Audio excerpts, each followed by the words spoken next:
বাইরে থাকেন, সারাদিনই বাইরে থাকেন, রাতেও অনেক সময় তখন ম্যাডাম থাকতেন হচ্ছে কর্নেল মুস্তাফিজুর সাহেবের বাসায় থাকতেন মাঝে মাঝে রাতে। তো সেই ক্ষেত্রে দেখা গেছে যে অনেকদিন আমাকে আমার এক বন্ধু, এটা আমি দেখিও নাই শুনিও নাই, কারণ তখন তারেক সাহেবের সাথে আমার পরিচয় ছিল না, আমার সাথে পরিচয় হয়েছে 91। তো আমাদের একটা কমন ফ্রেন্ড আছে তৃপ্তি, সে আমাকে বলেছে, তার বক্তব্য হচ্ছে তারেক সাহেবের বাসায় তখন সে রেগুলার যেত এবং থাকতো। তখন একদিন তারেকের নানি তৃপ্তিকে নাকি বলেছে যে তৃপ্তি এই কি বলে আমার নাতিটা তো নষ্ট হয়ে যাচ্ছে এবং এই শয়তান মেয়েটা তো আমার নাতিটাকে শেষ করে ফেলাইতেছে। এবং এইগুলো তৃপ্তিকে সে ধরে খুব কান্নাকাটি করলো। মামুনের ওয়াইফকে দেখালো যে মামুনের ওয়াইফ 2-3 ঘন্টা এসে থাকে তারেকের বাসায়।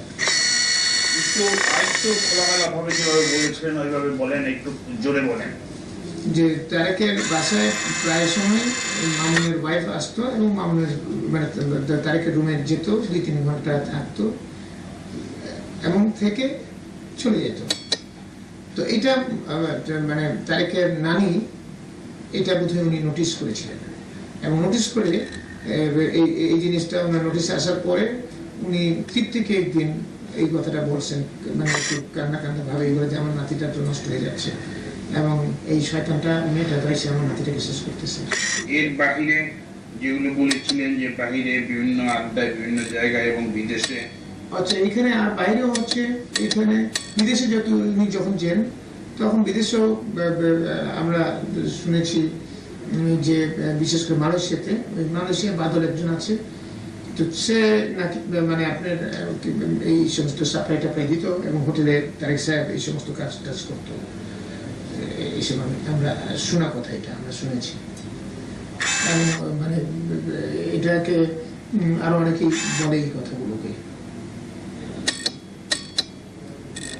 আর কোকো সম্বন্ধে কিছু বলবেন?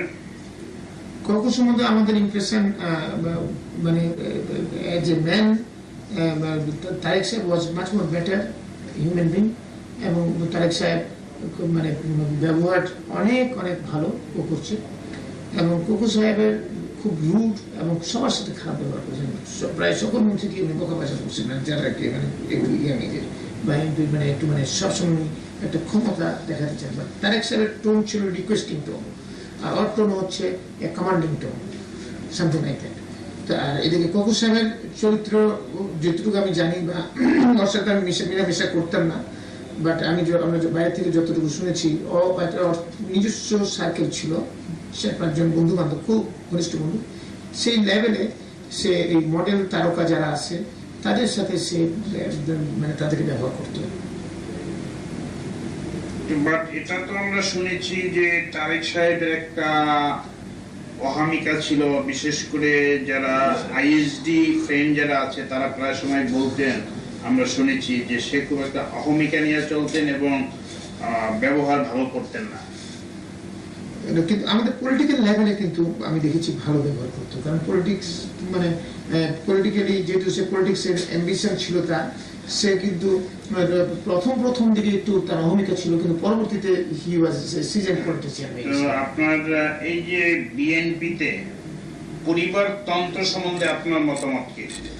এটা আমি পরিবারতন্ত্র মানে চরম পর্যায়ে গিয়েছে, এটা no doubt on that, no doubt on that.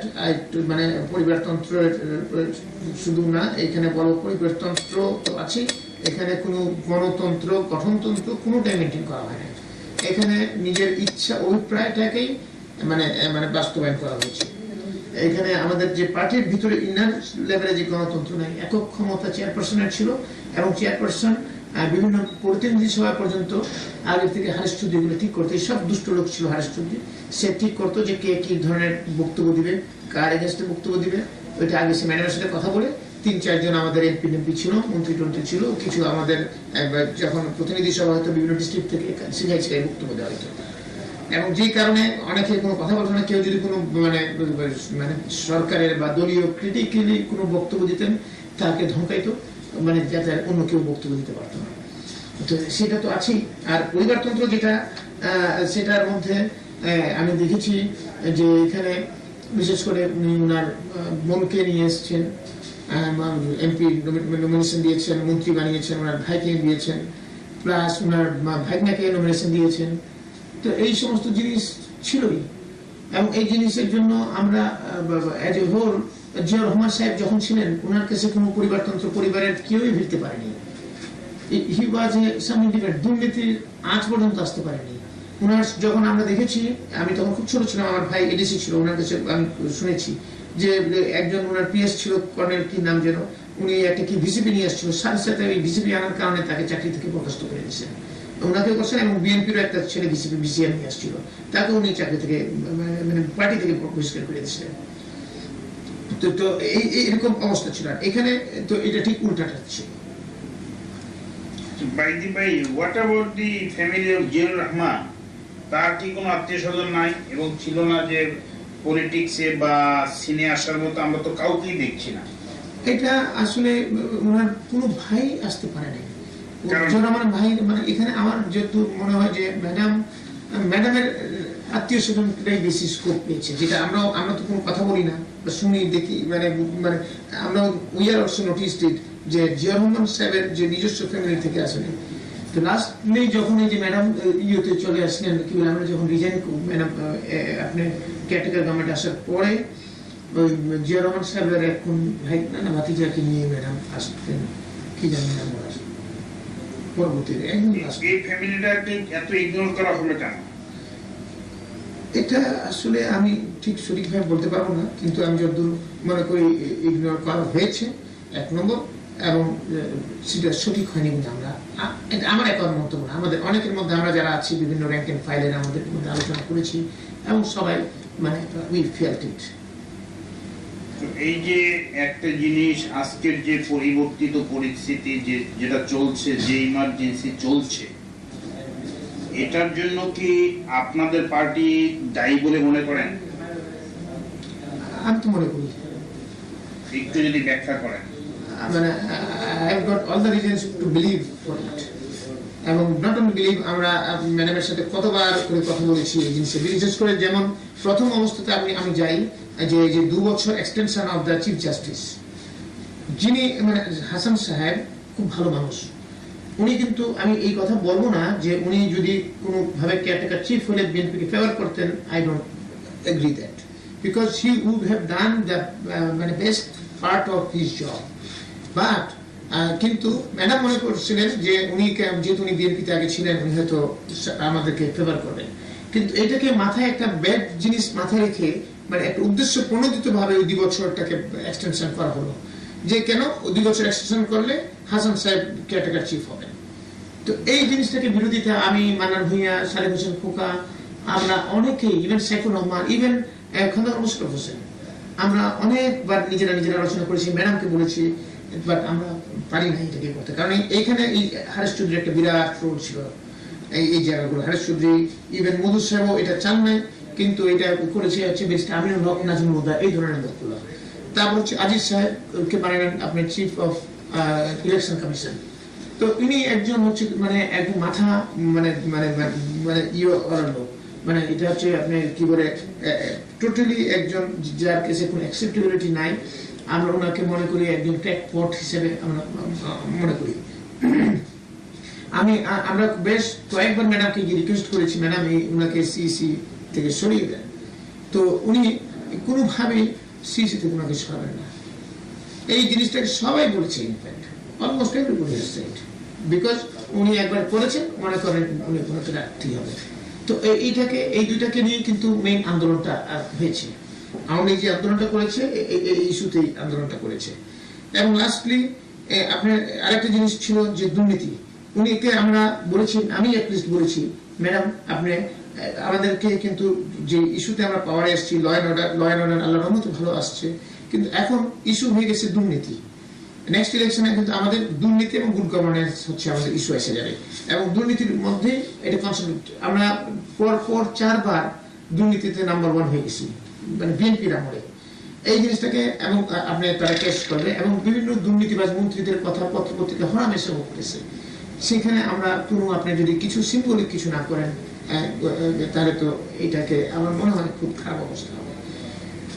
অনেকেই বলেছি এটাকে, ইন্টেলিজেন্স এজেন্সি থেকে যতগুলো প্রধান ছিলেন আমরা আমার সাথে ওনারা শেয়ার করতেন আমার সাথে ওনাদের ভিউজটা, ওনারা আমাকে বলেছেন এবং আমিও বলেছি, ওনারা জানেন।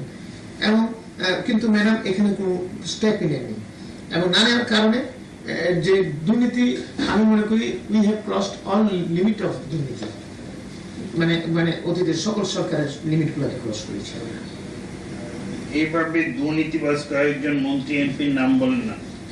দুর্নীতিবাজ এমপি মন্ত্রীদের মধ্যে যেমন নাজমুল হুদা, সাজাদ সিরাজ, তারপর হচ্ছে বেশ আমিনুল হক, তারপর হচ্ছে আপনার এমপিদের মধ্যে হচ্ছে আমাদের ফজলুল হক মিলন, তারপর হচ্ছে নাসিরউদ্দিন পিন্টু, মির্জা আব্বাস, মিন নাসির, আরো আছে অনেক, বলা যাবে এটা অনেক বলা যাবে। এই যে ইলেকশনের জন্য যে আপনারা গো ধরে থাকলেন যে ইলেকশন করাতেই হবে, যেখানে অনেক ইউএন এর প্রেসার আসলো, বিভিন্ন দিকের প্রেসার আসলো, তারপরও আপনারা এটা একরোখা হয়ে রইলেন কেন? আপনাদের কাছে কি দেশ বড় না পার্টি বড় হয়ে গেল? এটা আসলে ঠিক সেই সময়টায় কিন্তু আমি দেখেছি ম্যাডামের একটা মানে নতুন সার্কেল ডেভেলপ করেছিল, যেটা কিন্তু রাষ্ট্র পরিচালনায় বিগত 4.5 বছরের মধ্যে সেই সার্কেলটা ছিল না। সেই সার্কেলটার মধ্যে ছিলেন আমাদের জনাব সালাউদ্দিন কাদের চৌধুরী সাহেব, জনাব আলী হাসান মুজাহিদ সাহেব, হালু সাহেব। এই তিনজন ম্যাডামের সাথে কিন্তু বসে ম্যাক্সিমাম ডিসিশন গুলো নিতেন, এবং তারপর তারেক সাহেব যেতেন, কিন্তু এই তিনজন হচ্ছে কোর নিত এবং তারেক সাহেবও জয়েন করতেন। এই 4 জনই মেইন লিড ছিলেন, এবং সেখানে মানব ভূঁইয়া সাহেবকেও শেয়ার করা হতো না, সাহেবুর রহমানকেও শেয়ার করা হতো না, সাহেবুর রহমান সাহেবকেও, এবং খন্দকার মোশাররফ হোসেন সাহেবকে মাঝে মাঝে শেয়ার করা হতো, এবং খন্দকার মোশাররফ সাহেব এই হটকারিতার মধ্যে ছিলেন, অনেকখানি ছিলেন। তো এখন ইন্দ্রায় কিন্তু এই জায়গাগুলোর মধ্যে ম্যাডামকে অ্যাডভাইস করেছেন, ইভেন যেমন আপনার ওই যে প্রেসিডেন্টকে কেয়ারটেকার চিফ বানানো, সেটাও কিন্তু এই 4 জনে করেছে, এবং এই 4 জনে এই সমস্ত কিছু করেছে। এবং এটাই কি আপনাদের সাপোর্ট ছিল? না, আমি মান্নান ভূঁইয়া, সাদেক হোসেন খোকা বা আমরা মোটামুটি একটা লাইনে ছিলাম। আমরা কখনোই হটকারী কাজের পক্ষে কখনোই আমরা কিন্তু পজিশন নিই, আমাদের পজিশন ছিল এগুলোর বিপক্ষে, এবং ম্যাডামও সেটা জানতেন। এবং এই জন্য আমাদের ভিতরে অনেক সময় এই সমস্ত মিটিং এ যখন হতো আমরা ভিতরে ঢুকতে যেতাম, কিন্তু আমাদেরকে তখন বলে না, পরে আসো, বসে থাকলে তুমি কথা বলবেন, আমি বলে তুমি যাও একটু, এখন টায়ার্ড হয়ে গেছো, বাসায় যাও, রেস্ট করো, এরকম বলতে, যাতে আমাদের সামনে কথা না বলতে চান না। আচ্ছা, আপনাদের এই যে হাওয়া ভবনে আপনারা কয়েকজন মিলে পলিসি মেকিং এ প্রায় সময় বসতেন, এরা কারা কারা ছিলেন? না, পলিসি মেকিং কিন্তু আমরা মানে 2-3টা গ্রুপ বসতো, মানে এটা একই গ্রুপ, মানে না, একটা গ্রুপ যেমন ছিল, যেমন শফিক রহমান সাহেব, আমি, তারপর হচ্ছে ছোটনু বসতাম, এবং এখানে মাঝে মাঝে আমাদের ডিজিএন এসেছিল রাজাপুর হায়দার সাহেব, উনিও আসতেন। তো এটা হচ্ছে একটা গ্রুপ। হাওয়া ভবনে কিন্তু আরো বেশ 2-3টা গ্রুপ বসতো, সেটা হচ্ছে কিছু সচিব যেমন মুফাজ্জল করিম, তারপর হচ্ছে আরো বেশ কিছু সচিব, আরো যেমন আমাদের মাজুদ্দিন স্যার, তারপর এই ধরনের বেশ কিছু আমাদের ইন্টেলেকচুয়াল ওনাদেরকে নিয়ে বসতো, তারেক আলাদাভাবে বসতো। তো তারেক সাহেবকে আমি দেখেছি এরকম 2-3টা গ্রুপে বসতো, আমাদের একটা গ্রুপের মধ্যে এটা একটা গ্রুপ ছিল। আচ্ছা বাইদি ভাই, এই তারেক সাহেবের শিক্ষাগত যোগ্যতা এবং আপনার শিক্ষাগত যোগ্যতাটা কি একটু বলবেন নাকি? আমারটা আগে বলিনি, তারেক সাহেবটা আমি অত ভালো জানবো না। আমারটা হচ্ছে আমি মেট্রিক পাস করার পরে আমি ব্যবসায় ইনভলভ হয়ে গেছি। তারপর বাসা থেকে খুব চাপ, আমাকে বলছে যে তুমি আমার বাসায় আমার 8টা ছেলের মেয়ের মধ্যে একটা পচা ডিম হয়ে গেছে, আমাকে মিন করছে, যেহেতু আমি লেখাপড়াটা ডিসকন্টিনিউ করে ফেলছি। বাট তারপর আমি ইন্টারমিডিয়েট দিয়ে যদিও পাস করেছি, বাট সেটাকে পাস আমি নিজেই গণ্য করতে চাই না, যেহেতু 3rd division I cannot consider, because I am not আমি নিজেকে মনে করি না যে আমি ওই ক্যালিবারের, কিন্তু জাস্ট পাসের জন্য পাস করতে হই বসি আর কি। তার এদিকে তারেক সাহেবের ব্যাপারে আমি মানে তার যতদূর জানি সে ইন্টারমিডিয়েট বা গ্রাজুয়েট করেছি কিনা আমার জানা নেই। কোনটা? তারেক সাহেবের ব্যাপারে। আচ্ছা, এখন এই যে আমরা যে জিনিস নিয়ে দুর্নীতি বা বিভিন্ন জায়গায়, এবং দেখা গেছে যে আপনি ছিলেন খুব পাওয়ারফুল ম্যান বিং দি প্রতিমন্ত্রী, তো এই যে বসুন্ধরা গ্রুপের সাথে আপনাদের সংশ্লিষ্টতা এবং এখান থেকে কিভাবে কি আপনারা বেনিফিশিয়ারি হলেন এবং ওখানে একটা কিলিং হয়েছিল, সাব্বির নামে এক লোক কিল হয়েছিল বসুন্ধরা শাহ আলম সাহেবের ছেলের হাতে, এইটা সম্বন্ধে একটু শর্টলি বলবেন এবং আপনাদের সংশ্লিষ্টতা এটা একটু বলবেন। এটাকে একটু আমাকে ন্যারেট করতে হবে এইভাবে যে আমাকে ইনফ্যাক্ট ম্যাডাম এবং তারেক রহমান সাহেব দুজনেই অ্যাটলিস্ট 4 থেকে 5 বার করে আমাকে রিকোয়েস্ট করেছেন যে বসুন্ধরাকে নিয়ে মানে সালম সাহেবকে নিয়ে যাতে একটু বসি, আমরা যাতে বসে সেখানে আমরা আলোচনা করব, যাতে করে আমাদেরকে আপনার ইলেকশন যে সামনে আসতেছে সেই ইলেকশনের ফান্ড কত দিবে সেটার জন্য আমি প্রথমে অ্যাভয়েড করতে চেয়েছি, কিন্তু অ্যাভয়েড করতে গিয়েও 4-5 বার করার পরে আমি অ্যাভয়েড করতে পারিনি। না পারলেও আমাকে তখন তারেক সাহেব নিজেও বসুন্ধরা সালমের সাথে কথা বলেছেন এবং আমি at last I have organized a meeting in my residence।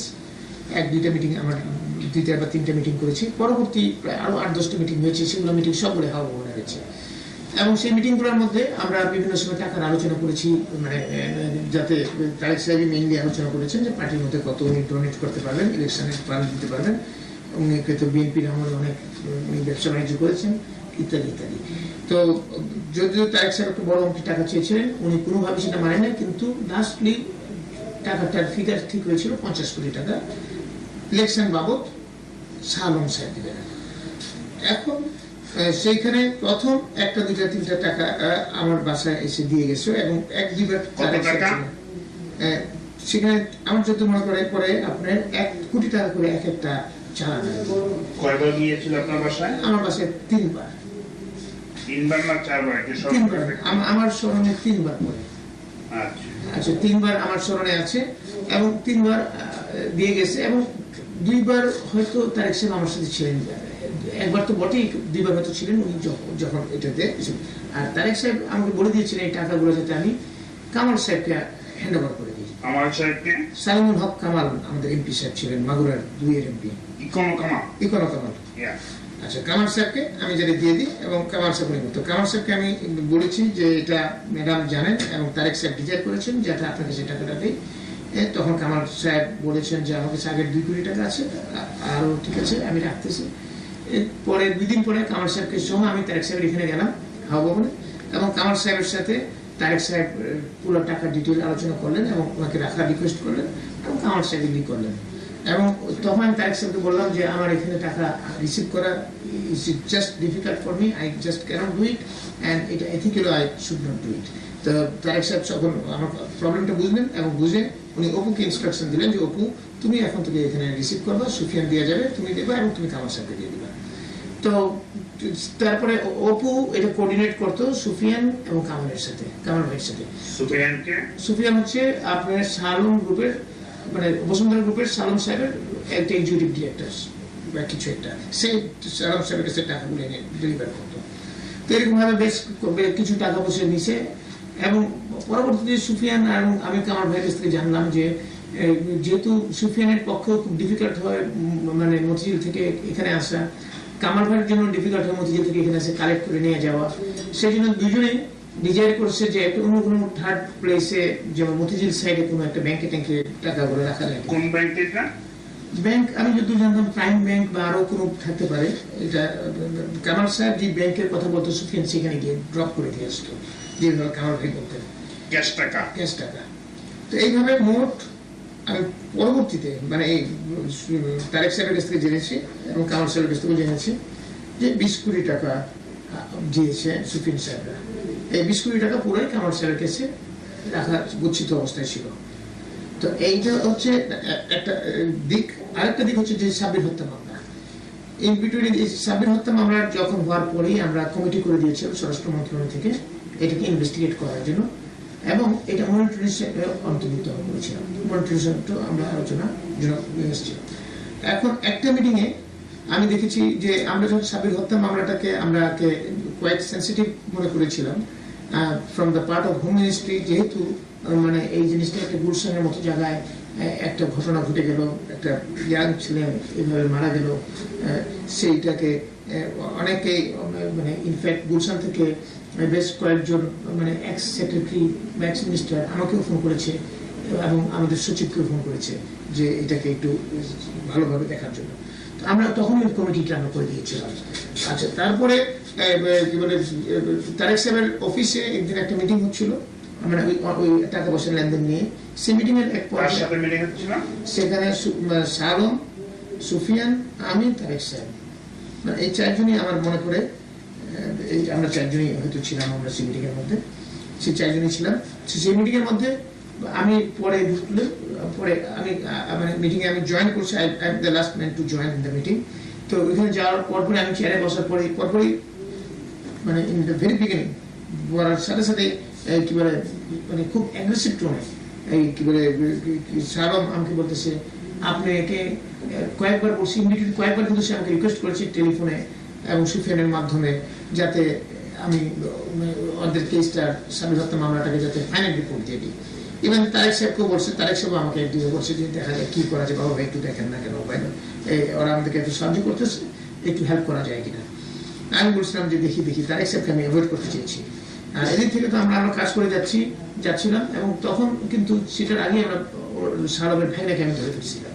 আমরা সিআইডি পুলিশকে আমি খুব চাপ সৃষ্টি করছিলাম যে আপনার কেসের প্রগ্রেস হচ্ছে না, এবং তখন সিআইডি এডিশনাল আইজি খোদাবক্স ছিলেন, তিনি ওর ভাইনাকে ধরে ফেলছিলেন।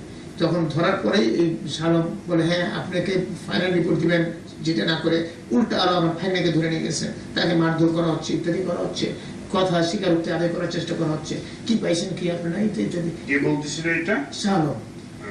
Aggressive tone, very offensive tone, and I took a serious exception of it, and I lost my total temper. And আমি চেয়ার থেকে দাঁড়ায় গিয়ে with the top of my voice I have started shouted. I told him that already I have done a favor, that আমি এখনো আপনার অফিসকে আমি লোক পাঠাই, অফিসের লোকজনকে ধরে আনি নেই বা বাসায় আরো অন্য ধরে নেই, just because of madam and Tarek Rahman, because madam and Tarek Rahman আমাকে অলরেডি বেশ কয়েকবার আপনার ব্যাপারে বলেছেন, but you have crossed all limits now, এবং আপনাকে আমি এখানে কিছু করার নাই, nothing to do with it. এবং এখানে একজন মারা গেছে, আরেকজন মেরেছে, একটা কিলিং হয়েছে, এই ক্ষেত্রে আমি কম্প্রোমাইজ করতে পারবো না। তো আমাকে তারেক সাহেব এই কথা বলার পরে তারেক সাহেব আমাকে টেনে নিয়ে বসাইলো পরে বুঝাতে চেষ্টা করলো, এবং পরে দেখি সুফিয়ান বলে যে এটা আপনি রাগ করছেন কেন, এত উত্তেজিত হয়ে গেছেন কেন, ইত্যাদি। পরে শালমও বলে যে ঠিক আছে, আই এম সরি, আপনি রাগ করেন না, ইত্যাদি। এরকম ভাবে মিনিমাইজ করার চেষ্টা করলো, করে মিটিং ভেঙে চলে গেল। তারপরে পরবর্তীতে তারেক সাহেব আমাকে বেশ কয়েকবারই বললেন যে বাবর ভাই এই কেসটাকে একটু আপনার করা যায় কিনা, কি বলে হালকা ভাবে দেখা যায় কিনা। তাই বললাম যে আমার পক্ষে আমি দেখতেছি, মানে I try to avoid Tarique সাহেব, বিকজ ওনার সাথে আমি কথা না বলে আমি আমার কাজগুলো করতেছিলাম। এবং ইন দ্য মিনটাইম আমি খোদাবক্সকে বলেছিলাম যে খোদাবক্স সাহেব আপনি ইমিডিয়েটলি আগে এই ইয়েকে মানে ভালোভাবে টাইট করেন, ভাইনা যাকে ধরছেন তার কাছ থেকে দেখেন আপনাকে তাকে ব্রেক করতে পারেন কিনা, ব্রেক করতে পারে পুরো ঘটনা প্রবাহটা পাবে, বিকজ আমরা মানে ঘটনা প্রবাহটা আমরা পাচ্ছি না। আমরা বুঝি যে এটা মার্ডার হয়েছে, কিন্তু মার্ডারটা কেমনে, কে কিভাবে কি হয়েছে, এই ঘটনা প্রবাহটা আমরা পাচ্ছিলাম না। তারপর এট ওয়ান পয়েন্ট অফ টাইম তাকে র্যাব হেডকোয়ার্টারে নিয়ে যাওয়ার কথা আমি নির্দেশ দিলাম, র্যাব হেডকোয়ার্টারে নিয়ে ওইখানে রেখে আপনারা আলোচনা করুন। তারপর ওইখানে টোটাল টিম নিয়ে গেছে এবং নিয়ে এখান থেকে পুরো জিনিস বের করে নিয়ে আসছে, এবং সে পুরো ব্রেক করছে, ঘটনার প্রভাব বলেছে। এবং ওইখানে দুইটা মেয়ে ছিল, তারপর একটা ব্রোকার মেয়েগুলো সাপ্লাই দিয়েছিল, দুইটা না তিনটা মেয়ে। তারপর সেই ব্রোকারকে আমি অ্যারেস্ট করতে বলেছি, সেই ব্রোকারও স্বীকার করেছে। ওই মেয়ে দুইটাকে অ্যারেস্ট করতে বলেছি, সেই মেয়ে দুইটাও অ্যারেস্ট হয়েছিল, এবং মেয়ে দুইটাও সব স্বীকার করছে, এবং সকলের স্বীকারোক্তি মিলে গেছিল। মিলে যাওয়ার পরবর্তীতে তখন ইন বিটুইন আমার উপর চাপ বাড়তে থাকে, দুটো পক্ষ থেকে চাপ আসতে থাকে। যখন চাপ বাড়তেছে তখন আমি খোদাবক্সকে জিজ্ঞেস করলাম যে চাপ তো আসতেছে তারেক সাহেবের কাছ থেকে, ম্যাডাম ইনডাইরেক্টলি চাপ দিচ্ছিলেন। তারপর এট ওয়ান পয়েন্ট অফ টাইম তো ডাইরেক্টলি চাপ দেওয়া শুরু করলেন যে আপনি কি চার্জশিট দিতে যাচ্ছেন নাকি। আমি বললাম চার্জশিট এটা তারেক সাহেব জিজ্ঞেস করেছেন আমাকে। তারপর হচ্ছে কি আপনার খোদাবক্সকে আমি তখন বললাম, বিকজ আমি দেখতেছি যে এটাকে আমি মানে এই চাপ কতটুকু আমি কন্টেইন করতে পারবো, মানে I had a doubt on my self at that point of time. তখন আমি খোদাবক্সকে জিজ্ঞেস করলাম যে খোদাবক্স সাহেব চার্জশিট পর্যায়ে যেতে কতটুকু আপনার সময় লাগবে বা কি পর্যায়ে আছেন আপনি? বলে যে স্যার চার্জশিট পর্যায়ে যেতে আমাকে ওই দুটো দারোয়ানকে ধরলে আমরা টোটাল এভিডেন্স আমাদের কাছে চলে আসবে, তাহলে করোবোরেশন সব হয়ে যাবে এবং আমরা একদম এটা স্কোয়ার আপ করতে পারবো। এমন যে ঠিক আছে দারোয়ানগুলো ধরেন, আর খেয়াল রাখবেন এই আলামত বা এভিডেন্সগুলো যেগুলো আছে, উইটনেস যা আছে একটাও যাতে নষ্ট না হয়। আপনি ভিডিও করবেন, টেলিফোনে কনভারসেশন রেকর্ড করবেন, এবং যাতে কোনো কারণে যদি আমার আইনে limitation as a political personality আমার লিমিটেশন আছে, যদি কোনো কারণে এই আমি মানে থাকা অবস্থায় চার্জশিট না দেওয়া সম্ভব হয়, তাহলে আপনি আলামত এভিডেন্স সবগুলো রাখবেন। আমি চলে যাওয়ার পর আপনারা চার্জশিট দেবেন, অ্যাটলিস্ট কেসটাকে কিল করেন না। এই কথাগুলো আমি খুব অবশ্যই দিয়েছি।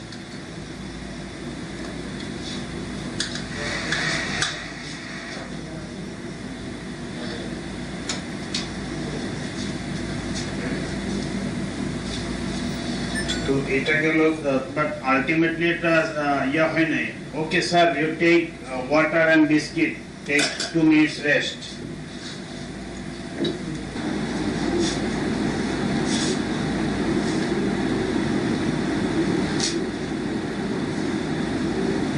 বাট আপনি কিন্তু অনেক জিনিস এড়িয়ে যাচ্ছেন, ঠিকভাবে বলছেন না। না আমি সবই তো বললাম, বাকি ক্লিয়ারলি বলবেন। আর আমি সবই তো বললাম, কোনটা ক্লিয়ার পুরোটাই তো আমার মনে হয় না যে বাদ দিলাম, সবই তো বলছি।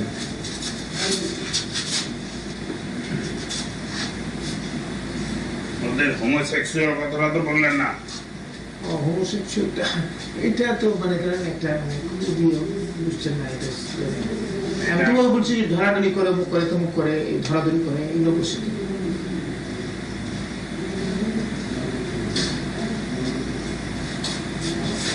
যে এই টাকাটা ওনার জন্য বেশি দরকার, এবং ঠিক আছে আমরা একটা ফেভার করতে তো পারি, এরকম একটা ভাব ছিল না।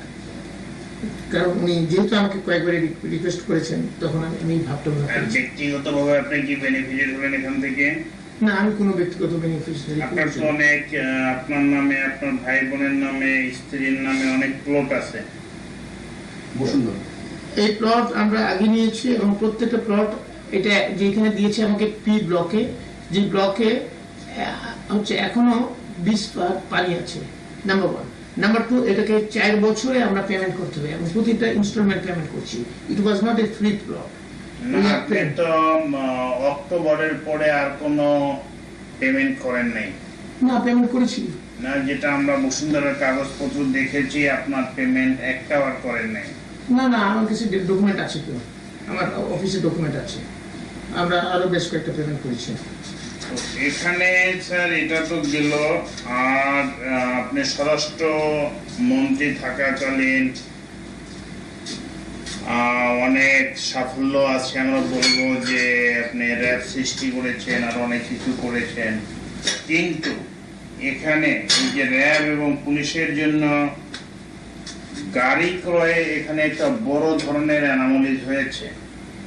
এইটা করার কারণটা কি, এবং এতে আপনারা কে কিভাবে বেনিফিটেড হয়েছেন? ইনফ্যাক্ট স্বরাষ্ট্র মন্ত্রণালয় আমি চেষ্টা করেছি যে ফেয়ার থাকার জন্য, যাতে করে স্বরাষ্ট্র মন্ত্রণালয় কোনো ঘটনা থেকে ফেয়ার থাকতে আমি চেষ্টা করেছি। কিন্তু আমি ফেয়ার থাকতে চেষ্টা, আমি ব্যক্তিগতভাবে স্বরাষ্ট্র প্রতিমন্ত্রী হিসেবে স্বরাষ্ট্র মন্ত্রণালয় যে কোনো কর্মকাণ্ডে আমি ফেয়ার থাকতে চেষ্টা করেছি। তারপরও এইখানে একটা মানে অ্যানোমালি হয়েছে, সেটা আমি অস্বীকার করবো না। অ্যানোমালিটাকে আপনাকে, কারণ এটাকে আরো প্রপার অ্যাটেনশন প্রয়োজন ছিল এটাকে দেওয়ার, যেটা আমি মনে করেন আপনারা যে কোনোভাবে ইনোসেন্ট মিস্টেকও বলতে পারেন, অথবা মোটিভেটেড মিস্টেকও বলতে পারেন। বাট আমি মনে করি এখানে পরের কথাটা হয়তো আমরা ধরে নিতে পারি যে মোটিভেটেড মিস্টেক, বাট ইনোসেন্ট মিস্টেকটা আমরা নিব না। এই জন্য ইনিশিয়ালি যে টেন্ডারটা ওপেন করা হয়েছিল, ওপেন টেন্ডার সবাই পার্টিসিপেট করতে পেরেছে। তারপরে সেটাকে আপনারা 3টা ডেটে, আপনারা এটাকে 3 ডেটে এটা বিভিন্ন বিজ্ঞপ্তি পত্রিকায় দিয়েছেন। তারপরে আপনারা এপ্রিল মাসে টেন্ডারটা ওপেন করেছেন, এপ্রিলের পসিবলি 6th of এপ্রিল। সেখানে অনেকেই লোয়েস্ট হয়েছে। 2.5 মাস যাবত আপনারা কোনো ডিসিশন না দিয়ে, 2.5 মাস থেকে 3.5 মাস হঠাৎ করে আপনারা রিটেন্ডার কল করেছেন। এবং সেখানে আপনারা গাড়ির স্পেসিফিকেশন ফিক্সড করে দিয়েছেন। যেমন একটা উদাহরণ বলি, যে একটা গাড়ির আপনারা যেটা স্পেসিফিকেশন ফিক্সড করে দিয়েছেন যে রোড ক্লিয়ারেন্স 160 mm, কিন্তু দেখা গেল বিশ্বের বিখ্যাত গাড়ি লাইক টয়োটা, ইসুজু আর অন্যান্য গাড়ি, সেটা রোড ক্লিয়ারেন্স আছে 150 mm, অর্থাৎ 10 mm which is less than half a inch। এইভাবে করে আপনারা স্পেসিফিকেশন করে দিয়েছেন যাতে করে স্পেসিফিক একটা বা দুইটা গাড়ি, কোম্পানির গাড়িগুলো পার্টিসিপেট করতে পেরেছে। এবং সেখানে যদি আপনি বলেন যে ইনোসেন্ট মিস্টেক, সেটা হতে পারে না, কারণ তারপরে এই কোম্পানিগুলো আপনার কাছে চিঠি দিয়েছে, মহা পুলিশ পরিদর্শকের কাছে চিঠি দিয়েছে, অনারেবল প্রাইম মিনিস্টারের কাছে চিঠি দিয়েছে, তারপরও সেটাকে আপনারা কেয়ারে নেন নাই। তো সেখানে একটা বড় ধরনের, এবং এটা কার উদ্দেশ্যে, কার স্বার্থে, কিভাবে হয়েছে একটু যদি ক্লিয়ারলি বলেন। আমি এখানে দুটো পার্ট বলি আর কি, দু ভাগে বলবো।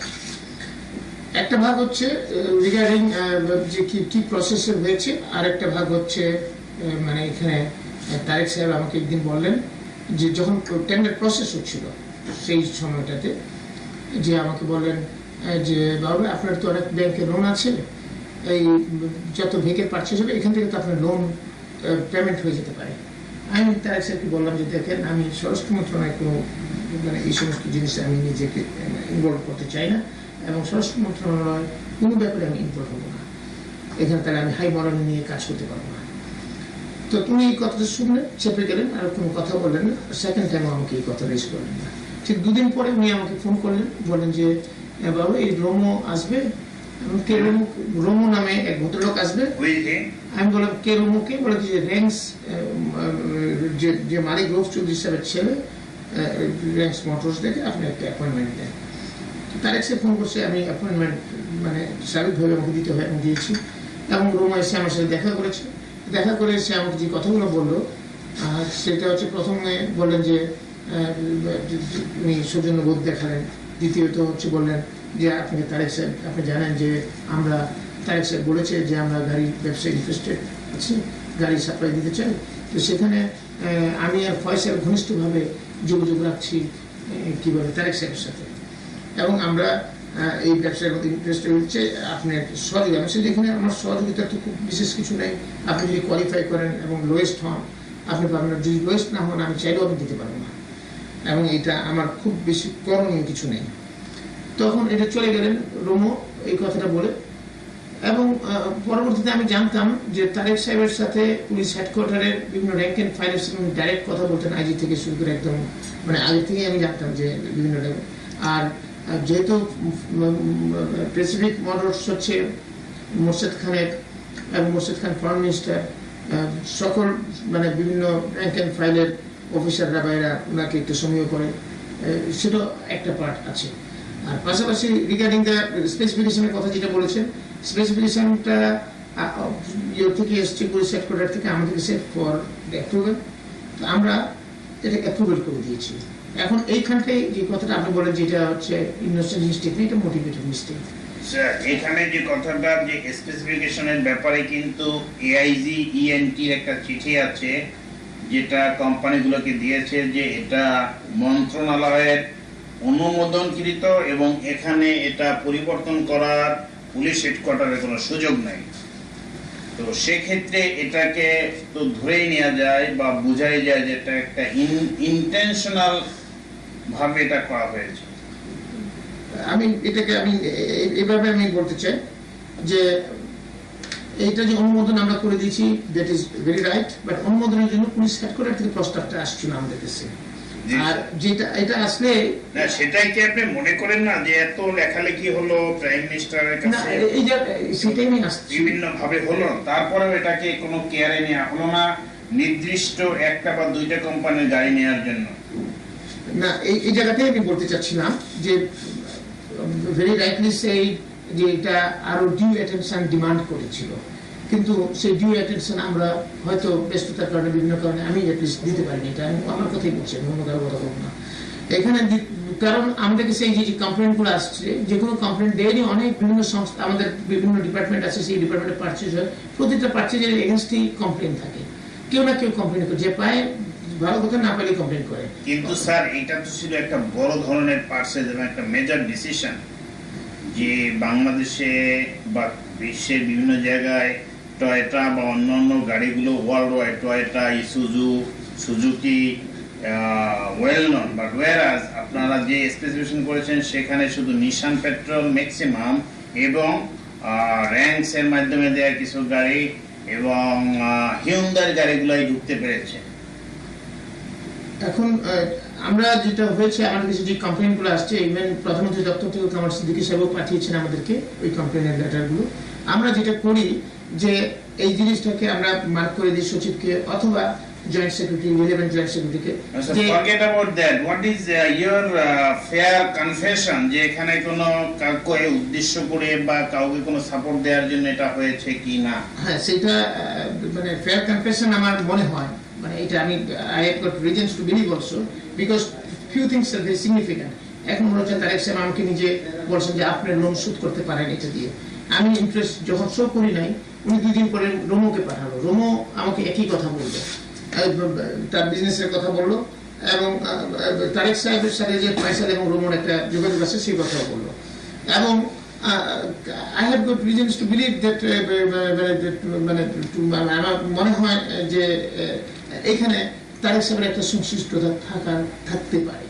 এবং এখানে তো এটাও জানা যায় যে স্যার এবি ব্যাংকে, যেটা মোর্শেদ খান সাহেব চেয়ারম্যান ছিলেন, এবি ব্যাংকে আপনার মোটা অঙ্কের লোন ছিল এবং সেটাও পেইড অফ হয়েছে।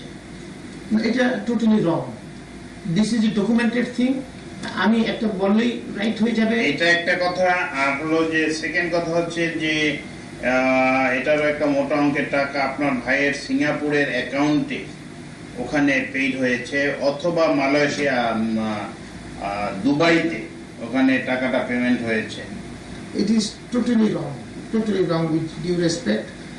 কারণ কোন এক অ্যানাদার একটা জিনিস যে স্যার এটা একটু বলবেন যে যেমন তারেক রহমানকে তো আপনারা জানতেন বা আপনারা সম্বোধন করতেন ভাবি প্রাইম মিনিস্টার, ভবিষ্যৎ প্রাইম মিনিস্টার। তো তার মতো একটা লোক আপনার লোন পেইড অফের জন্য যে অফারটা দিল একটা দুর্নীতির মাধ্যমে, তো যে দেশের প্রধানমন্ত্রী হবে সেই রকম একটা কাজ করেছে, সে ব্যাপারে আপনার তারেক সম্বন্ধে একটু মন্তব্য বলবেন? বলবো, আমি ওটাও বলছেন। এইটাকে আগে আপনার আগে প্রশ্নগুলোর একটু উত্তরটা দিয়ে তারপর ওটাতে আসছি। এখানে হচ্ছে প্রথম হচ্ছে এবি ব্যাংকের লোনের কথা আমার যেটা বলা হলো, সে এবি ব্যাংকের লোন এখনো আমার প্রায় 3 কোটি টাকার মতো আছে। এই লোনটা আমার ছিল 5 না 6 কোটি টাকা। তো সেই লোন দিতে দিতে এখন 3 কোটি টাকার মতো আছে। তো সুতরাং যে কথাটা বলা হয়েছে বা পত্রপত্রিত হয়ে এসছে, কারা কারা বলেছে যে আমার নাকি টোটাল লোন, তাহলে আমার এখনো আপনি যদি আমার ব্যাংক চেক করলে কিন্তু আমার এই লোনটাই এরকম ফিগার পাবেন, এই কিছু কম বেশি হলে হতে পারে। তো this is one point. Second point হচ্ছে মালয়েশিয়া বা সিঙ্গাপুর বা দুবাই আমাকে 1 ফার্দিং টাকাও আমি রিসিভও করি নাই বা আমাকে কেউ দেয়ও নাই বা আমি নেওয়ার আগ্রহ প্রকাশ করি না। এটা আমি আমার মানে একদম খুব মানে ডিউ রেসপেক্ট টু এভরিবডি, আমার একটা মানে অত্যন্ত সত্য কথা আমি বলছি। স্যার এই লোন থাকাটা ব্যাংকে, এটা একটা আপনাদের যারা বড় লোক বা যারা অনেক টাকা পয়সা আপনার ইনকাম করেন একটা fashion.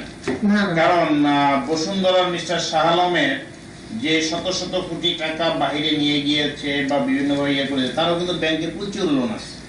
It's a fashion. However আপনি এখন ওইটা বলে যে তারেক সাহেব যে অফার দিলেন and he wanted to be the prime minister of the country, যে একজন মন্ত্রীকে দুর্নীতিগ্রস্ত হতে সাহায্য করতেছে, এই ব্যাপারে আপনি একটু কমেন্ট করবেন।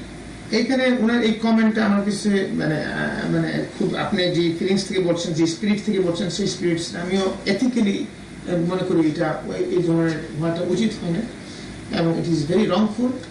এবং এটা মানে একজন ভবিষ্যৎ যিনি প্রধানমন্ত্রী হতে পারেন উনি এইরকম কথাটা বলাটাই উচিত হয়নি ওনার। এটা মোটেও শোভনীয় না এবং এটি টোটালি আনএথিক্যাল একটা জিনিস। ওনার এটা ব্যক্তি পার্সোনালিটি ওনার এই জায়গাটায় রক্ষা করেননি। সেক্ষেত্রে মনে করেন যদি ইলেকশন হয় আপনি কি তাকে ভোট দেবেন? না, তারেক সাহেবের সাথে তো এমনিতে আমার একটা ডিস্টেন্স হয়েছে এবং আমি ভোটের প্রশ্ন যদি আসে আমি মনে করি for not for only this reason, for so many reasons আমি ওনাকে হয়তো ভোট দেব না। আচ্ছা, তো এই পুলিশ এবং র্যাবের ওয়্যারলেস ইকুইপমেন্ট কেনার ব্যাপারটা সম্বন্ধে একটু বলবেন কাইন্ডলি। ওয়্যারলেস ইকুইপমেন্ট কেনার সময় আমরা সব সময় একটা এক্সপার্টিস কমিটি করা হয়, টেকনিক্যাল ম্যাটার্স এর ব্যাপারে, মানে কোনো একটা না কোনো ধরনের নেই। সেই জন্য আমরা করি কি, একটা কমিটি করে দিই। এই যে কমিটির মধ্যে এফডি কে আমরা রিকোয়েস্ট করি যাতে তাদের মানে এফডি এয়ারফোর্স থেকে বা আর্মি থেকে তাদের সিগন্যাল ডিপার্টমেন্টের লোকজন 2-3 রিপ্রেজেন্টেশন আছে। মিস্টার ওইটা আর কি, যে involvement of some bodies. Yes, involvement of মানে some people আমরা ইচ্ছাকৃত করে দেই যাতে 5-10 জনের ইনভলভমেন্ট থাকলে কেউ করাপশন করতে চাইলে তার জন্য খুব ডিফিকাল্ট হবে টু ম্যানেজ এভরিবডি। সেই জন্য আর আমাদেরকে ডিপেন্ড করতে হতো এই কমিটির report, technical report. Whatever I wanted to mean যে দ্যাট এই ইকুইপমেন্ট গুলো কেনার ব্যাপারে একটু টেন্ডার নিয়ে কারোর সাথে কোনো গন্ডগোল বা যেটা নিয়ে আপনি একটু হাইলাইট করবেন। ওটা ইয়েস হাইলাইট করছি আমি। এটা হচ্ছে আরেকটা ব্যাপার হচ্ছে, এটা তো করেই দিই আমরা, মানে this is the norms we use to follow. আর আরেকটা ব্যাপার হয়ে গেছে, একটা ঘটনা, পার্টিকুলার ঘটনা ঘটেছে। সেটা হচ্ছে মানে একটা পার্টিকুলার মানে ওয়্যারলেস ইকুইপমেন্ট আমরা কিনতেছিলাম